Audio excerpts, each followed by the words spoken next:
हत्याई में समाजवादी पार्टी का इंतखाबी जलसा मुनाकिद हुआ। समाजवादी पार्टी का हत्याई में इंतखाबी जलसा मुनाकिद हुआ। जलसे में पार्टी की रियासती सदर सैयद मोइन ने खिताब किया। इन्होंने कांग्रेस और बीजेपी के धोखे से बचने की आवाम से अपील की। इन्होंने कहा कि समाजवादी पार्टी ने गरीबों, किसानों और दलित मुस्लिम की फलाह व बहबूद के लिए हमेशा काम किया है। नांदेड़ से भी समाजवादी पार्टी कामयाब हो जाती है तो नांदेड़ की हकीकी तरक्की होगी। जलसे में पार्टी के उम्मीदवार अब्दुल समद सेठ ने कांग्रेस को आड़े हाथों लिया। जलसे में नांदेड़ जिला नायब सदर शेख अहमद भी मौजूद थे। सैकड़ों की तादाद में लोग जलसे को सुनने पहुंचे।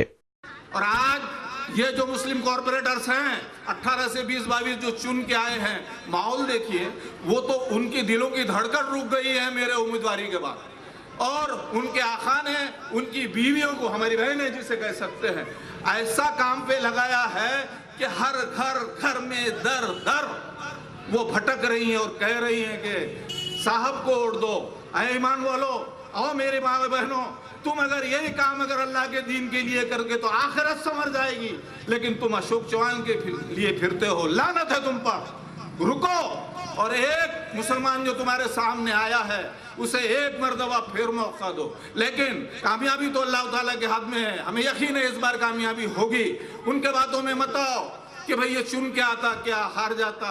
ये बिके हुए गुलाम ये 25 साल से हैं। वो जज्बा देखना चाहता हूँ मोमिन बिरादरी का, ये 5 महलों से जो मैंने 20 साल 25 साल पहले देखा था, वो मर गया है, उसे जिंदा करो। ऐ नौजवानों, आज तुम्हारे हाथ में है। बार बार कहा शाम में बदरुद्दीन अजमल साहब ने कि देखिए असेंबली के इंतखाबात है, वोटों की तकसीम ना हो। कांग्रेस से किया गुजारिश, बार बार मीटिंग की, कहा कि देखिए सोनिया जी ऐसा मत करिए, यहाँ के हमारे जो तबकात हैं उनका भी वोट तकसीम हो जाएगा, मुसलमान फिर से पीछे आएगा, ना तुम जीतोगे ना हम जीतेंगे, फिरका परस्त पार्टी आएगी। और फिर वैसे ही हुआ। वहां नहीं सुनी कांग्रेस। आज ही का अखबार पढ़ रहा था, पार्लियामेंट के इलेक्शन में फिर एक मरतबा बदरुद्दीन अजमल साहब गए, हजरत मौलाना बैठ के कहा कि देखो ये मुल्क का मसला है, मुल्क की आइन का मसला है, मुल्क के सेकुलरिज्म का मसला है, मुल्क के दस्तूर का मसला है, अब भी वक्त है समझो। कहा कोई नहीं, कोई अलायंस नहीं होगा।